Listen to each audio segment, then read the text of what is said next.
오늘은 그 주보에 나와 있는 제목대로 기도에 관한 말씀을 잠깐 나누고자 합니다.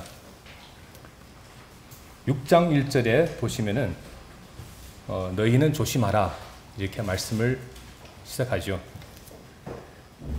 예수님께서 조심하시라고 말씀을 하시면은 우리는 정말로 조심해야 되는 것입니다. 왜냐하면은 어떤 위험한 상황이 있기 때문에 예수님께서 너희는 조심하라 라고 말씀을 하시는 것입니다. 무엇을 조심하라고 말씀하시는 것일까요? 가짜가 있기 때문에 조심하라고 말씀하십니다. 어떤 예능 프로에 제가 얼마 전에 본 예능 프로인데 다양한 종교인들이 출연을 했더라고요.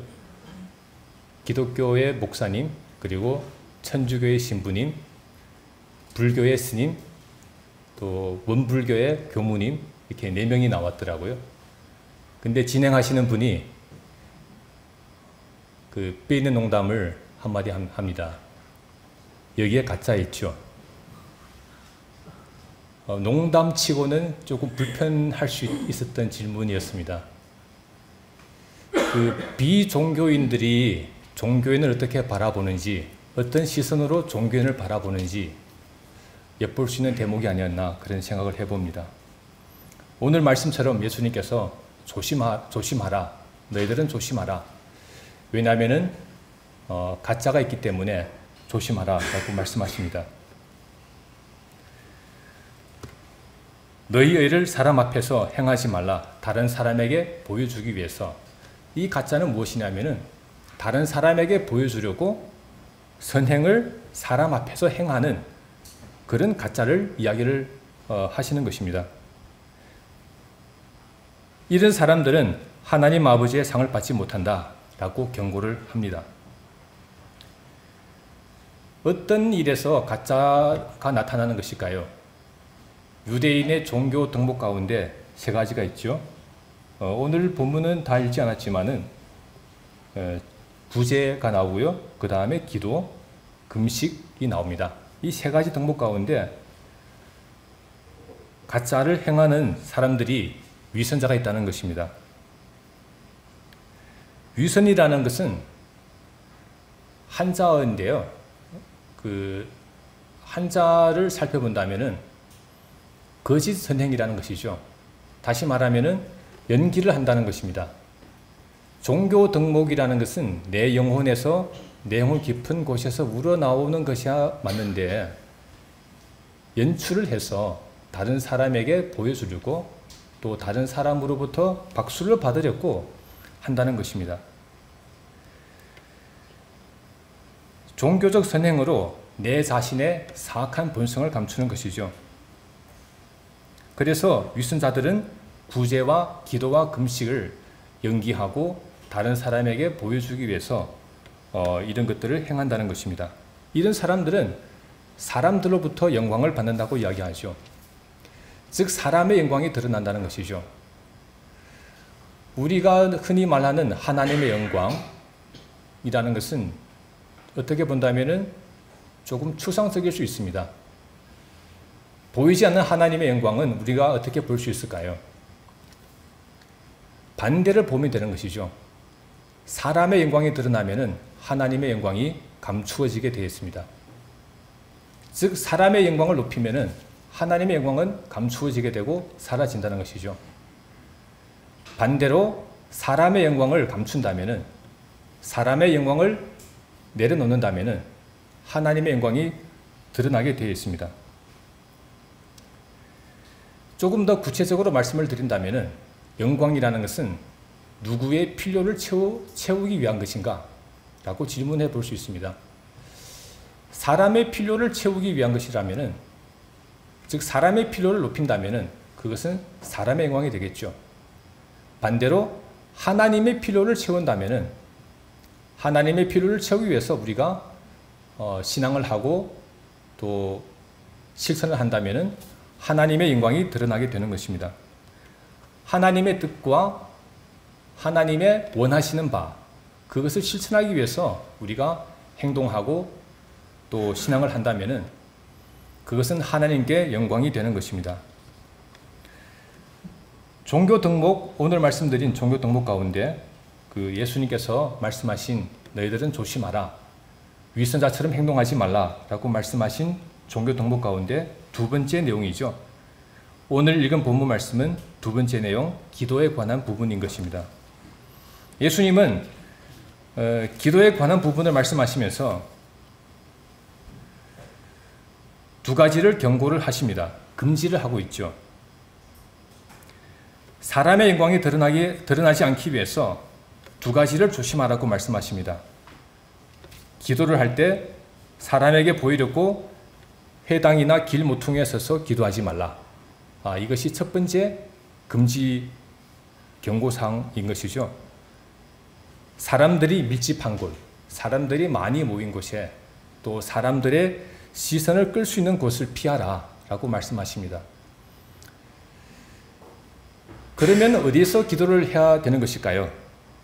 골방에 들어가서 문을 닫고 기도하라 라고 말씀하십니다. 골방은 창고 같은 곳인데요. 그러니까 물건을 쌓아놓는 곳인데 사람들이 잘 드나들지 않은 곳, 그곳에 들어가서 문을 닫아놓고 기도하라 라고 말씀하십니다. 굉장히 강한 비유의 말씀으로 이렇게 하시는데, 골방에 들어가서 사람이 없는 곳에서 문까지 걸어놓고 아무에게도 보이지 말고 오직 하나님께만 기도하라 라고 말씀을 하시는 것입니다. 왜냐하면은 하나님은 은밀한 곳에 계시기 때문에 라는 말씀을 하시죠. 하나님은 숨어 계신다는 것입니다. 저희의 상식으로는 이해가 잘 안 될 수 있겠죠. 우리가 생각하는 하나님은 사람이 많은 곳에 있을 수도 있고요. 또 우리가 생각하고 우리가 원하는 때에, 우리가 필요할 때에 하나님이 계신다고 생각할 수 있겠죠. 하지만 예수님께서는 하나님께서는 은밀한 곳에 계신다라고 말씀을 하십니다. 우리의 상식과 우리의 상상력으로 하나님을 알아가는 것은 굉장히 위험한 시도일 수 있습니다. 우리가 생각하는 어떤 그 방식으로 하나님을 생각하게 된다면, 하나님을 이해하고 하나님을 알아가게 된다면 그곳에는 위험한 상황이 벌어질 수 있다는 것이죠. 열왕기상 19장 11절에 이런 장면이 나옵니다. 엘리야가 아합 왕과 이세벨의 추격을 피해서 로뎀나무 아래에 누워있는 장면이 나오죠. 여호와 하나님이 천사를 통해서 엘리야를 먹입니다. 그리고 말씀하시죠. 너는 산 위에 서라. 내가 너 앞으로 지나가겠다. 그리고 거센 바람이 불어옵니다. 그 바람이 산을 가르고 큰 바위를 쪼갭니다. 근데 하나님은 거기에 계시지 않습니다. 바람이 지나가고 지진이 일어나죠. 근데 하나님은 그 지진 가운데도 계시지 않습니다. 지진이 일어나고 불이 납니다. 근데 하나님은 그 불 가운데도 계시지 않습니다. 바람이 불고 지진이 일어나고 불이 지나간 후에 조용하고 부드러운 목소리가 들린다고 기록을 하고 있죠. 하나님은 우리가 생각하는 방식으로 혹은 우리가 원하는 방식으로 나타나거나 말씀하지 않습니다. 하나님은 하나님의 방식으로 우리에게 말씀하시고, 하나님께서 필요하신 때에 하나님께서 필요하신 방식으로 우리에게 나타나시고 말씀하시는 것입니다. 개혁교회라고 이름을 이렇게 지으셨는데, 개혁주의의 가장 중요한 어떤 사상이라고 한다면은 하나님의 주권 사상이 아닌가라는 생각을 하거든요. 그러니까 하나님의 하나님 되심. 하나님은 하나님의 방식으로 일하신다는 것이죠. 우리의 방식과 우리의 상식에 좌우되지 않습니다. 우리의 뜻에 의해서, 우리의 필요에 의해서 하나님이 움직이지 않는다는 것이죠. 하나님께서는 하나님의 방식으로 나타나시고 그분의 방식으로 우리에게 말씀하시고 우리는 그 말씀에 순종하는 것이 개혁주의 신앙의 가장 중요한 내용이 아닌가 생각을 합니다. 우리는 그 조용한 목소리, 그 부드러운 목소리를 들을 수 있어야 하는 것입니다. 우리의 생각과 우리의 욕망과 우리의 필요에 따라서 하나님의 음성을 듣는 것이 아니라 하나님께서 말씀하시는 그 조용한 목소리에 귀 기울일 수 있어야 하는 것입니다. 예수님께서 두 번째로 금지사항을 말씀하시죠. 이방인처럼 아무 의미 없는 말을 반복하지 말라. 중언부언하지 말라라고 말씀을 하십니다. 이것은 이방인들이 주문을 외우는 거예요. 그러니까 잘 아시겠지만은 주문을 많이 외우잖아요. 그 종교 그 무속인들이나 이런 분들이 그 주문을 외우는 방식으로 그런 방식으로 기도를 하지 말라는 것이죠. 예수님께서 말씀하십니다. 그들을 모방하지 말라. 이방인처럼 중언부언하지 말라. 왜냐하면은 하나님은 우리가 구하기도 전에 우리의 필요를 다 아신다고 말씀하십니다. 사실 기독교 신앙은 이방인의 세계 속에서 시작이 되었죠. 에린교회에서 기독교 세계관 학교를 운영하고 계시는데 꼭 필요한 학교라고 생각을 합니다. 왜냐하면은 많은 사람들이 교회를 다니지만은 이방인의 이교도의 세계관으로, 이교도의 가치관으로 기독교 신앙을 이해하고 또 하나님을 이해하기 때문에 우리는 그 이방인의 가치관을 바꾸는 작업을 해야 되는 것입니다. 오늘 본문 말씀도 그 이야기를 하죠. 이방인들은 말을 많이 해야, 그리고 기도를 길게 해야, 사람이 많은 곳에서 기도를 해야 하나님께서 들으신다고 생각을 하는 것이죠. 기도의 본질은 말을 많이 하는 데 있지 않습니다. 우리는 간절히 부르짖고 또 기도를 오래 할 수 있습니다. 하지만 더 중요한 것은 기도의 본질이 무엇이냐에 우리가 조금 더 포커스를 맞춰야 되는 것이죠. 기도의 본질은 말을 많이 하는 데 있지 않습니다. 기도는 하나님의 목소리를 듣고 하나님의 필요가 무엇인지 거기에 반응하는 것입니다. 우리의 필요도 중요하죠. 나의 필요가 있기 때문에 하나님께 간구하고 하나님께 나아갈 수 있는 것입니다. 하지만 더 중요한 것은 그 다음이죠. 그 다음. 이방인의 가치관을 넘어서서, 이교도의 세계관을 넘어서서, 이교도의 종교 방식을 넘어서서 우리는 그 다음으로 나아가야 되는 것이죠. 하나님께서 우리에게 말씀하시는 것이 무엇인가? 기도할 때 내 말을 많이 하는 것이 아니라 하나님께서 우리에게 원하는 것이 무엇인가? 하나님의 필요가 무엇인가에 대해서 우리가 좀 더 귀를 기울이는 것이 기도의 본질에 더욱 가까이 가는 것이라고 생각합니다. 하나님께서 우리의 필요를 다 아시기 때문에 우리의 필요를 하나님의 방식대로 채워주실 것입니다. 이 부분을 의심해서는 안 되죠. 우리는 무엇을 믿지 못해서 말을 많이 하고 무엇을 믿지 못해서 하나님께서 우리의 필요를 간구하실까 봐 중언부언하고 매일매일 반복을 해야 되는 것일까요?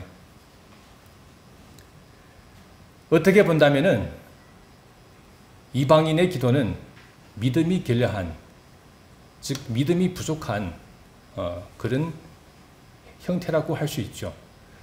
우리는 하나님 앞에 우리의 믿음이 아니라 하나님께서 우리에게 말씀하신 그 말씀대로 나아가는 신앙의 결단이 필요한 것입니다.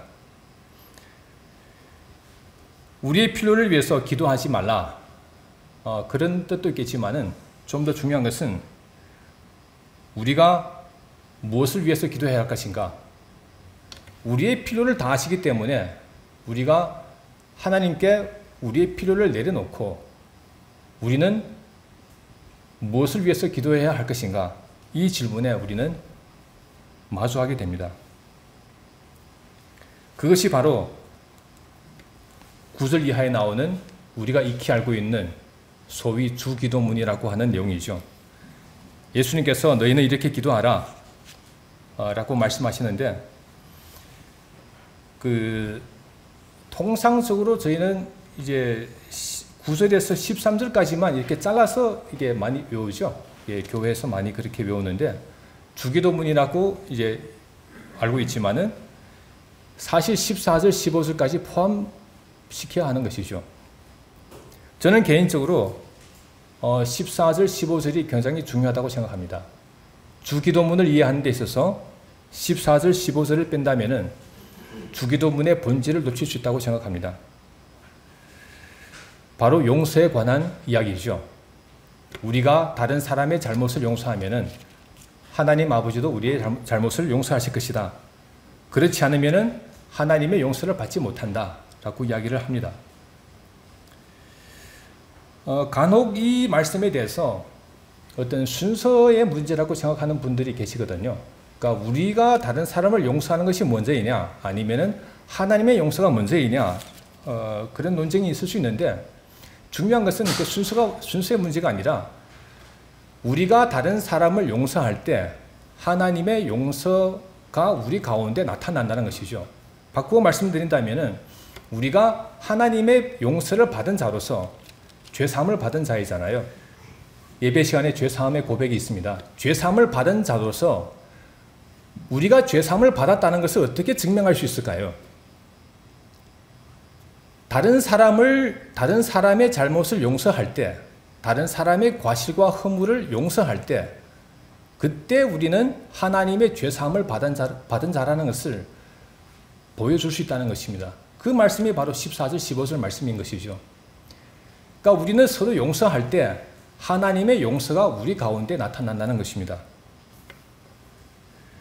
좀 전에 말씀드린 것처럼 하나님은 사람들이 생각하는 그곳에 계시지 않습니다. 하나님은 어디에 계신다고요? 서로 사랑하고 용서하는 그 자리에 하나님이 계신다는 것입니다. 요한 1서의 가르침이기도 하죠. 우리가 서로 사랑할 때 우리는 하나님을 볼 수 있다라고 말씀합니다. 하나님은 그냥 보이지 않습니다. 내가 보려고 해서 보이는 것이 아니에요. 하나님은 우리가 서로 사랑할 때, 하나님은 사랑이시라라고 말씀하시잖아요. 우리가 서로 사랑할 때, 서로 용서할 때 하나님께서 그곳에 나타난다는 것이죠. 9절, 10절은 기도의 궁극적인 목표라고 할 수 있습니다. 하늘에 계신 우리 아버지여, 이름이 거룩히 여김을 받으시오며 나라의 임하옵시며 뜻이 하늘에서 이룬 같이 땅에서도 이루어지이다.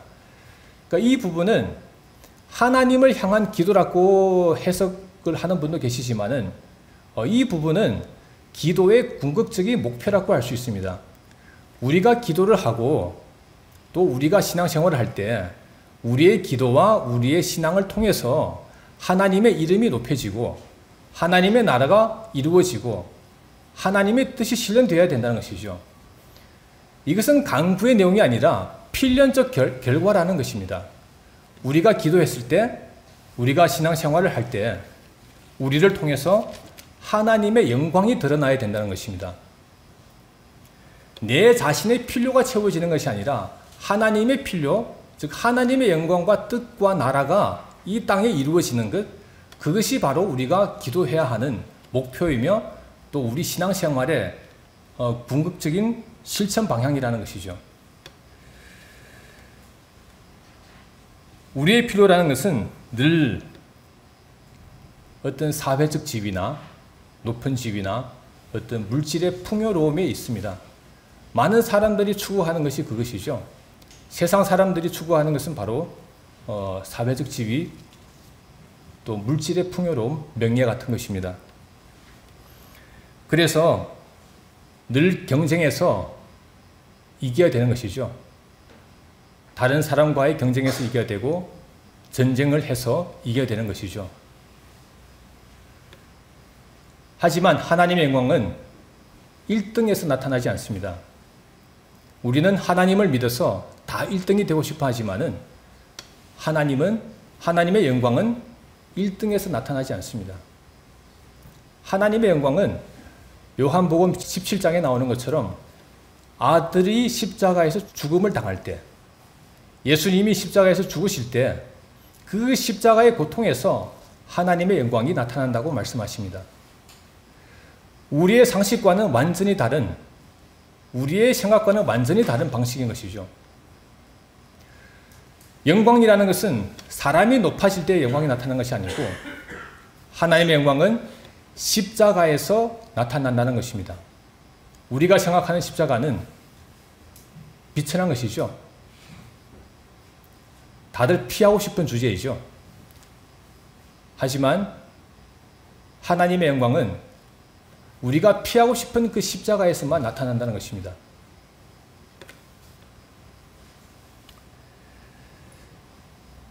열왕기상 3장에 그 솔로몬의 지혜에 관해서 솔로몬의 재판이 나와요. 두 창녀가 있는데 두 창녀가 한 집에 살고 있습니다. 근데 둘 다 임신을 해서 3일 차이로 이제 아이를 출산하죠. 근데 어느 날 잠을 자다가 실수로 한 여인의 아이가 엄마에게 깔려서 압사 사고를 당합니다. 아이가 죽게 되죠. 그러자 그 여인이 자기의 죽은 아이를 다른 여인의 산 아이와 바꿔치기를 합니다. 아침이 되어서 두 여인은 서로 살아있는 아이가 내 아이라고 다투고 분쟁이 일어나게 됩니다. 그래서 두 창녀는 솔로몬 앞에 와서 재판을 받죠. 누가 이 살아있는 아이의 진짜 엄마인가 재판을 받습니다. 솔로몬이 칼을 가져오라고 명하죠. 칼을 가져와서 이 아이를 둘로 쪼개서 두 여인에게 나누어 주라 라고 명령을 합니다. 그러자 다 아시겠지만은 살아있는 아이의 진짜 엄마는 극구 강력하게 반대하죠. 내가 이 아이를 포기할 테니까, 친모의 권리를 포기할 테니까 이 아이를 살려주세요. 죽이지 마세요. 라고 말합니다. 근데 그 죽은 아이의 엄마는 칼로 쪼개서 나도 가지지 말고 너도 가지지 말고 그냥 둘로 쪼개서 우리 나누어 가지자 라고 이야기를 합니다. 그 죽은 아이의 엄마는 사실 살아있는 아이가 자기 아이가 아니기 때문에 사랑이 아니죠. 그 아이를 그냥 소유하고 싶은 거겠죠. 또 어떻게 본다면은 불공평한 마음 때문에 내 아이도 죽었으니까 너 아이도 죽어야 돼. 그 차이에 대한, 다름에 대한 현실을 받아들이지 못하는 것이죠.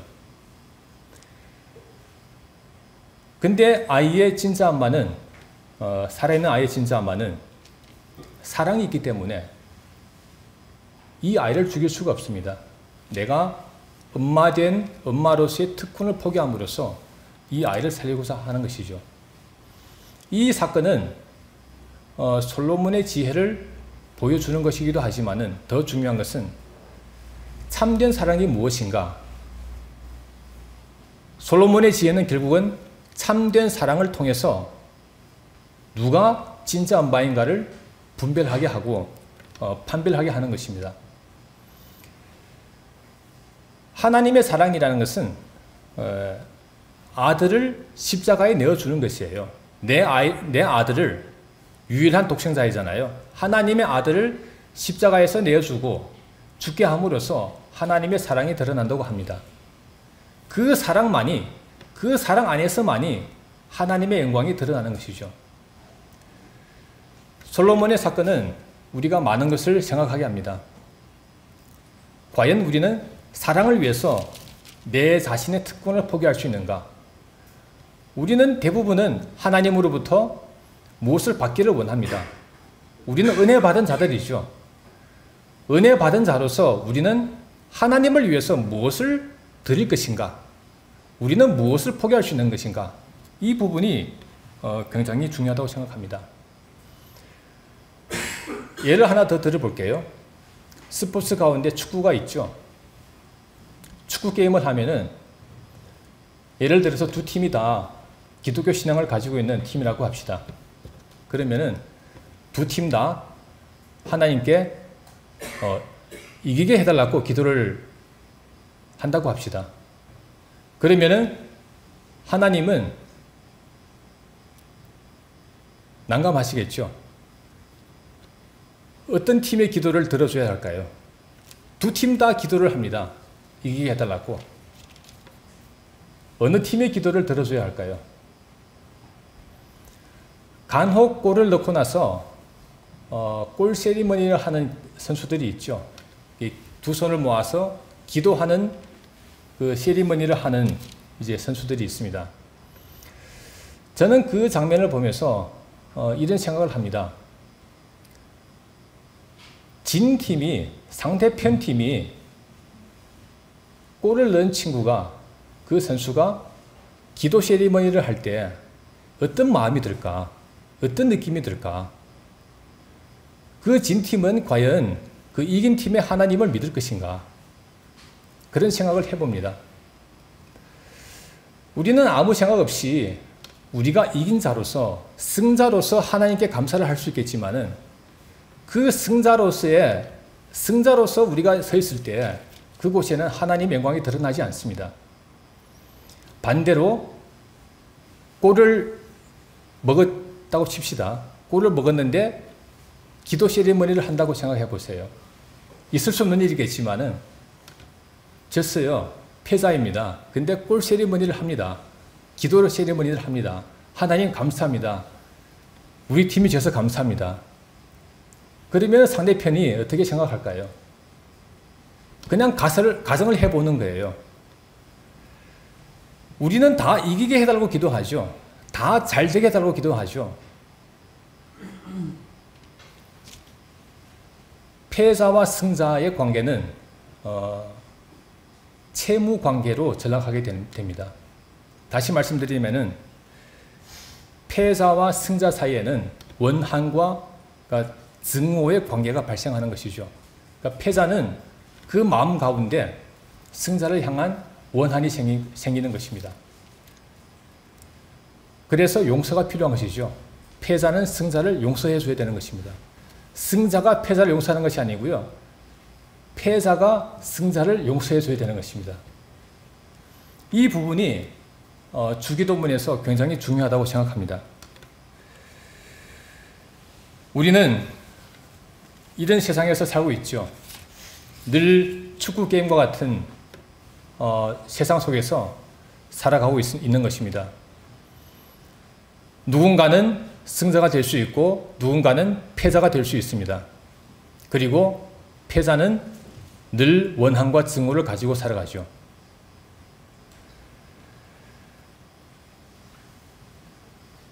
채무 관계는 어디에도 다 존재합니다.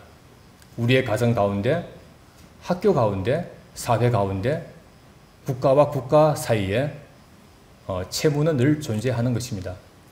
이 채무 관계는 우리로 하여금 죄의 세에 빠지게 합니다. 채무와 죄라는 이 두 단어는 사실 제가 뭐 독일어를 잘 모르지만은 제가 알기로는 독일어에서는 그 채무라는 단어와 죄라는 단어가 호환 가능하다고 이야기를 들었거든요. 그러니까 채무는 바로 죄라는 것이죠. 12절 말씀에 우리의 죄를 사하여 주옵시고, 이 번역은 한국어 성경은 죄를 사하여 주옵시고 되어 있지만은 영어도 그렇게 되어 있죠. 근데 중국어 성경은 채무로 되어 있습니다. 우리에게 빚진 자를 면제해 주시고 우리가 우리에게 빚진 자를 용서해 주고 면제해 주고 그렇게 번역이 되어 있어요. 그러니까 헬라어도 그렇게 되어 있습니다. 원문에 관심이 있으신 분들은 찾아보시면 아시겠지만은 하마르티아라는 단어를 쓰지 않고 오페이레마라는 단어를 씁니다. 그러니까 채무라는 단어예요. 물론 죄라고도 번역이 되기는 하지만은 중요한 것은 이 채무가 죄와 같은 어떤 성격을 가진다는 것이죠. 동양 철학에서는 죄의 개념이 우리는 죄라고 하면 행위를 많이 생각합니다. 어떤 행위를 했느냐에 대해서 이제 죄를 이야기하지만은 헬라 문화에서는 그 죄라는 개념이 관계의 결핍이라는 거예요. 어떤 결핍의 상태. 그러니까 사람과 사람의 관계가 온전하지 못하고 결핍 가운데 있는 상태를 죄라고 표현하는 것입니다. 우리는 하나님과의 관계를 인격적인 관계라고 표현하잖아요. 그러니까 하나님과의 관계는 원만하고 온전한 관계인데 사람과 사람 사이의 관계는 결핍의 상태에 있다. 그런 것이죠. 그 결핍의 상태를 회복하고 결핍의 상태를 개선하기 위해서는 하나님의 사랑과 하나님의 용서가 필요하듯이 우리도 서로를 향한 용서가 필요하다는 것이죠.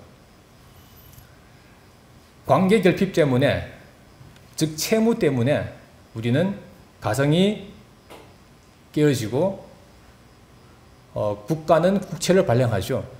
또 이 국채 때문에 전쟁이 나기도 하고요. 사회는 이 채무 때문에 서로를 죽이는 일들이 많이 일어납니다. 뉴스에 간혹 채무 때문에 살인하는 사건들이 나오죠. 그러니까 뉴스에 나오지 않는 사건들은 훨씬 많습니다.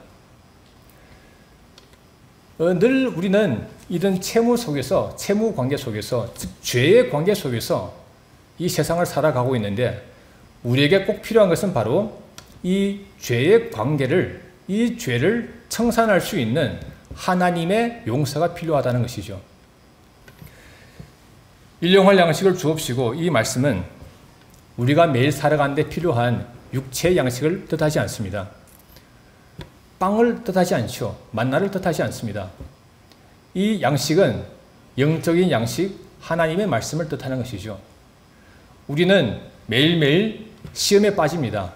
채무 관계 때문에 서로를 죽일 수 있고 다른 사람의 물건을 훔칠 수도 있고 늘 탐욕 가운데 또 증오와 원한 가운데 살아갈 수 있습니다. 우리에게 필요한 것은 하나님의 그 말씀, 하나님의 양식, 그 양식을 공급받아야만이 우리는 이 세상을 살아갈 수 있다는 것이죠. 우리가 구해야 될 것은 바로 하나님의 그 영적인 양식, 말씀이라는 것입니다. 그래서 14절, 15절 말씀이 중요하죠. 하나님께 용서받은 자로서 우리는 어떻게 다른 사람을 용서하고 살 것인가? 우리는 어떻게 다른 사람의 채무를 면제해 주면서 살 것인가? 채무라는 것은 금전적인 것일 수도 있고요. 감정적인 것일 수도 있습니다. 빚이라는 것은 굉장히 다양한 형태로 존재하죠. 내가 다른 사람에게 빚질 수도 있고 다른 사람이 나에게 빚질 수도 있는데 그것은 다양한 형태로 존재한다는 것입니다. 우리는 어떻게 서로의 빚을 용서해주고 용서받고 살 것인가? 그것이 바로 기독교 신앙이 우리에게 알려주는 구원의 길이라고 저는 생각합니다. 결론 부분을 말씀드린다면 70년대 후반부터 포스트 모더니즘이라는 철학 사조가 등장을 하죠. 포스트 모더니즘은 그 후현대주의라고 하지만은 그 특징이 뭐냐면은 해체주의 혹은 실존주의 이런 것들이 특징이에요. 그러니까 해체주의는 뭐냐면은 기존의 모든 가치관 혹은 세계관들을 파괴하고 해체하는 것입니다. 동성애 같은 것이죠. 동성애는 뭘까요? 남자와 여자의 구조를 해체하는 거예요. 가정을 해체하고요. 또 실존주의가 있습니다. 실존주의는 창조주와 하나님과 사람의 구조, 그러니까 창조주와 피조물의 구조를 해체하는 것이에요. 더 이상 창조주를 하나님을 하나님으로 인정하지 않는다는 것이죠. 실존주의는 니체 때부터 시작이 됐는데 그 핵심 사상이 뭐냐면은 인간은 스스로 인간의 가치를 만들어 나갈 수 있다라고 이야기하는 거예요. 그것을 믿는다는 것이죠. 그러니까 인간은 스스로 자신의 본질을 만들어 갈 수 있다는 것입니다. 더 이상 하나님께 의존하지 않고 더 이상 하나님이 필요하지 않고, 그래서 니체가 신은 죽었다라고 이야기하잖아요. 그러니까 하나님은 더 이상 필요하지 않고 죽은 신으로서 영향을 끼칠 수 없다는 것입니다. 인간은 스스로 내 본질을, 인간의 가치를 만들어갈 수 있다라고 믿는 것이죠. 그래서 니체는 위버맨시를 말합니다. 초인이라고 번역하지만은, 그러니까 인간의 연약함을 넘어서는 모든 연약함을 넘어설 수 있는 그 강력한 인간, 이것은 사람의 능력과 노력으로 만들어갈 수 있다라고 이야기하는 것입니다. 지금 그 니체의 어떤 무신론적 허무주의와 개인주의가 굉장히 팽배해 있습니다. 사회뿐만 아니고요, 우리 교회 가운데도 굉장히 많이 들어와 있습니다. 지금 개교회주의라고 이야기하잖아요. 각자 도생이에요. 교회 현실이 많이 어렵거든요. 근데 각자 도생합니다. 내 교회만 잘 되면 돼. 나만 구원받으면 돼. 내 가정만 평안하면 돼. 내 삶만 잘 되면 돼.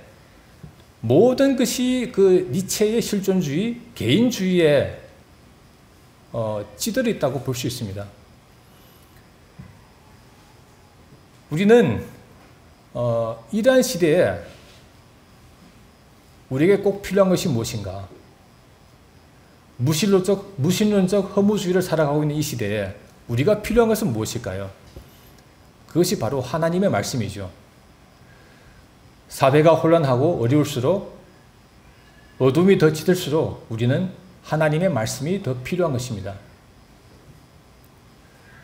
오직 하나님의 말씀만이 우리의 결핍을 채워줄 수 있고, 또 우리에게 유일한 구원의 길을 제시해 주십니다.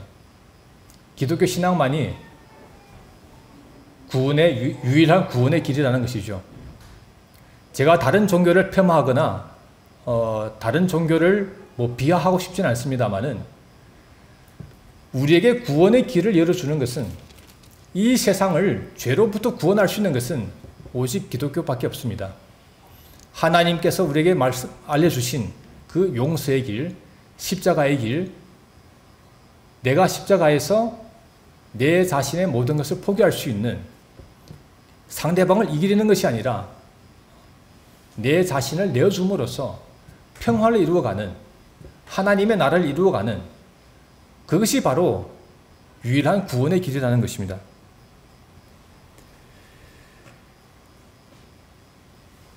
예수님은 기도를 가르치신 것처럼 주기도문을 말씀하시지만은, 사실은 기도에 관한 말씀뿐만 아니고 기독교 신앙의 본질이 무엇인가에 대해서 말씀하시는 것입니다.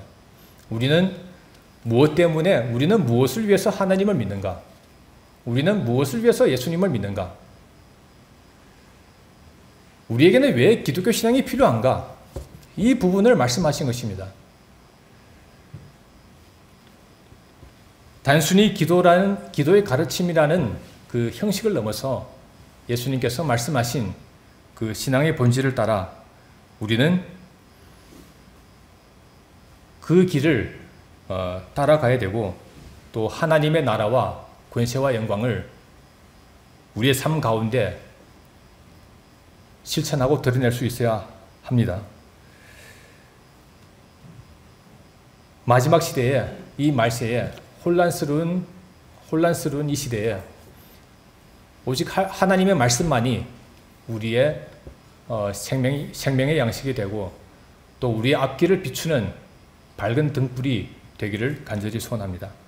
네, 기도하겠습니다. 하나님 감사합니다.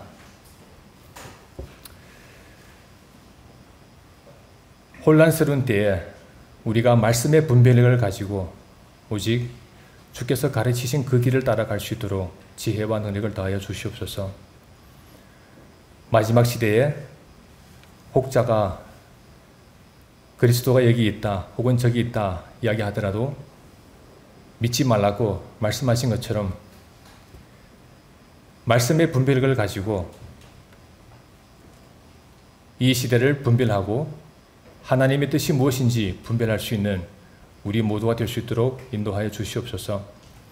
에림교회를 주께서 굳건하게 붙드시고 하나님께서 허락하신 믿음으로 또 그 지혜로 그 말씀으로 이 시대를 이기고 이 세상에서 하나님의 용서를 실천하는 또 그 사랑을 통해서 하나님을 보여줄 수 있는 귀한 교회 될 수 있도록 인도하여 주시옵소서. 예수님 이름으로 기도합니다. 아멘.